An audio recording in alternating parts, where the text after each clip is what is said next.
Hello everyone, this time the tutorial will be on the histology of the various kind of cartilages found in the human body. Right, so there are basically three of them. We have hyaline, we have fibrocartilage, and finally we have elastic. Since I want this to be as complete of a tutorial as is possible for me, I will demonstrate how to draw the hyaline cartilage first. You take the basophilic pencil and you draw the chondrocytes. Now, the chondrocytes are the only type of cells found in cartilage, and they tend to occur both in isogenous groups, in which we have clusters. In one lacuna, a lacuna is basically a space in the extracellular matrix, and the isogenous groups can be of 2 or 3, or they might also occur singly. Right? You can draw a few more of these. Now, my bad. Now the nucleus is drawn in the center such that it looks like that these are eyes, like this.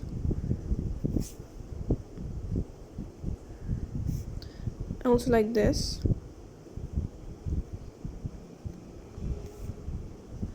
Now you have to use a basophilic pencil for this, and the outline you have to kind of like make it deeper, darker, because you're not just representing the outline, you're also representing the pericellular matrix, which is a part of the matrix immediately adjacent to the chondrocytes. That's why you have to make it really dark. And the pericellular matrix, peri means surrounding, cell is obviously cell, is basophilic because it contains almost no collagen type 2, and it contains almost entirely sulfated proteoglycans, which are basophilic. So this is the reason it's intensely basophilic. I won't be drawing this for all of the cells because that would simply take too long. So you can label this as an isogenous group. You can label this as one chondrocyte, and you can even label the lacuna, which is basically just a space in the ECM that is occupied by either a single chondrocyte or a group of them. And if you want to draw these, you can just like do this a little bit. I don't think it's all that necessary. Now for the lacunar space, you can kind of with a pencil draw this for your own sake, because the lacunar space simply doesn't have any simply doesn't have any basophilic or eosinophilic stain, because it's just empty space. Now the part of the matrix that is immediately adjacent to the pericellular matrix is also basophilic, quite basophilic, but not as much as the pericellular matrix. This is known as the territorial matrix, and in this case it does contain collagen type 2, but still sulfated proteoglycans dominate, so it's darker than you would think.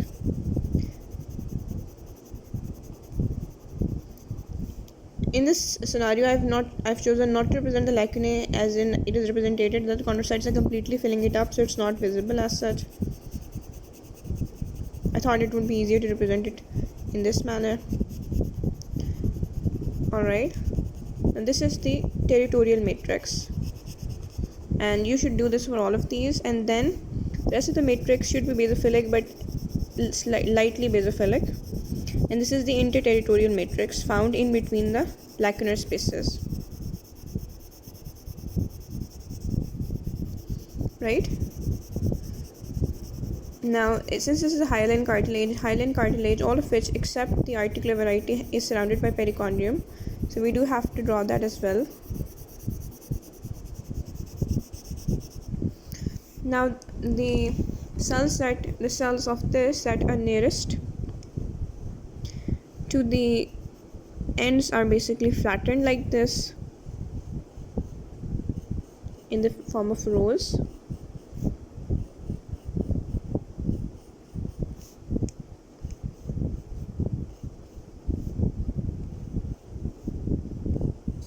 Like this.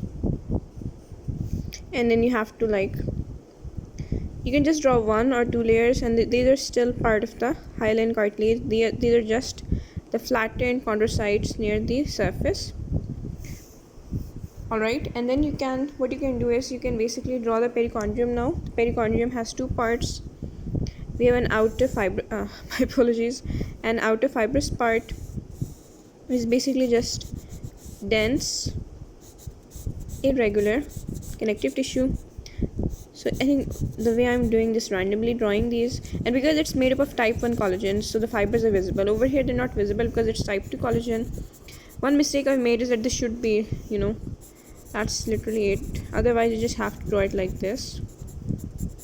Also probably this is way thicker than it should be, but that is generally how you should be making it. Because there are also fibroblasts in the middle, you can draw these. You should draw these actually. And this is the outer fibrous part, which is thicker than I should have drawn it. And then over here you have to show the chondrocytes, the flattened in row chondrocytes, but this time you're just going to use the pink for it because there isn't any matrix over here. Well, there is matrix over here obviously, most likely anyways, but it's not in the form of a pericellular matrix. You can kind of draw it like this. Then you can draw the nucleus, and that's pretty much it for hyaline cartilage. Now if you talk about the details of the hyaline cartilage, so the hyaline cartilage is the most common type of cartilage found in the human body, right? That is the first part, the first thing to remember and consider. Secondarily, you have to consider in terms of which type of collagen fiber is present. The collagen fiber 2 are present, and because they're very thin, they are invisible in normal H&E sections, right? Aggregans are present just like for any cartilage. An aggregan is basically a proteoglycan with a protein core, and that is basically linked to keratin sulfate and chondroitin sulfate. We also have adhesive glycoproteins like chondronectin and fibronectin, right? Now if we talk about the perichondrium, it is present for all of the hyaline cartilage except for the articular variety. Again, the fibers are type 2 collagens which are invisible, and the matrix is, as you can see, is rich, amorphous and basophilic because it is staining basophilic, rich because the amount is quite great, right? I mean, as you can see, the cells are pretty much there, but the matrix part generally predominates compared to the fibrous part. So rich, amorphous and basophilic matrix. Again, you can kind of like draw this. You can also do it double like this to darken it homogeneously. And the rest is basically, you have to darken this a bit so you can differentiate it from the territorial matrix. So you can see this is basophilic, this is rich and definitely amorphous, and definitely you cannot see any fibers even though we have collagen type 2. It's because collagen type 2 is very thin, so in an ordinary H&E section you cannot quite see it, though it is most certainly present. Chondrocytes, as you can see, are quite numerous, although I have not represented as many. They are small sized, as you can see, and they are found in generally as aggregations. This is one isogenous group.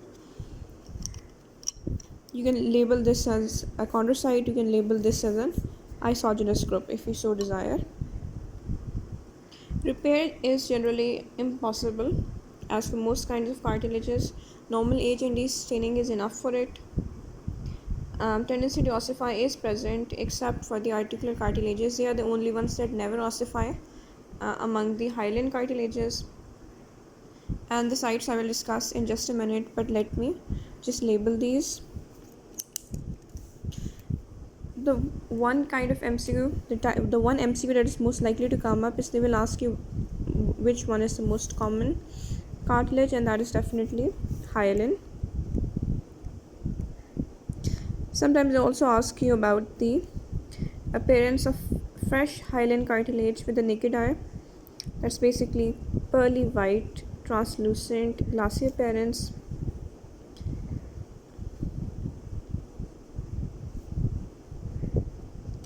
Right?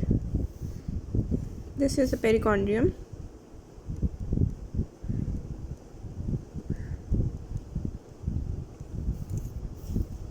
Right? This whole part is the actual cartilage. This is the matrix, and matrix contains all types: pericellular, territorial, interterritorial, all contain 4 typical components, which is chondronectin and fibronectin being the multi-adhesive glycoproteins. We also have collagen, we also have hyaluronic acid, which is a glycosaminoglycans, and we have aggrecan. So 4 very important things in the matrix. Collagen, which cannot be seen because it's type 2, too thin to be resolved by the light microscope. We also have hyaluronic acid, which is very specific for cartilage. It's a very specific gag for cartilage. Aggrecan, which is basically a proteoglycan with a protein core, and keratin sulfate and chondroitin sulfate linked to it. This is interterritorial matrix, which is found in between the lacunar spaces.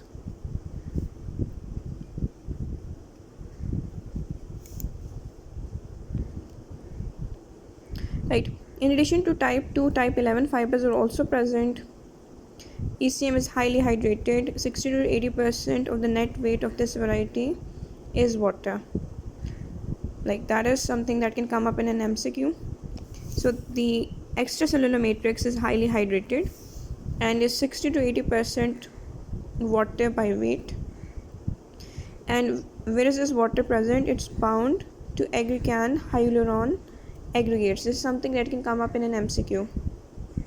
And because of this high water content, it is very resilient, right? And the reason for this uneven staining is because the distribution of the components is not uniform, and so the cartilage as a whole does not stain uniformly.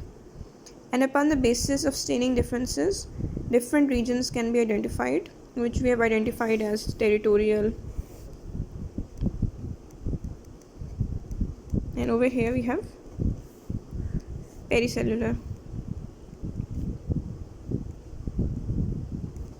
These are rows of chondrocytes which are basically parallel to the surface of the cartilage.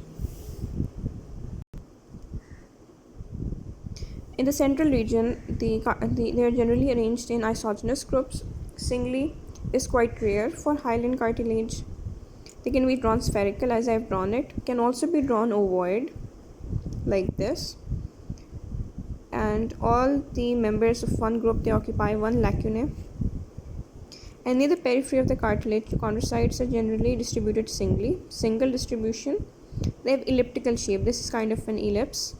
And in the subperichondrial region, the chondrocytes, this is the subperichondrial region just beneath it. Chondrocytes appear as rows of narrow elongated cells. This is a row, this is another row, narrow and definitely elongated cells with the long axis parallel to the surface of the cartilage. So just one thing left, that is distribution. Where is it found? Hyaline forms the initial cartilaginous model of the skeleton of the fetus.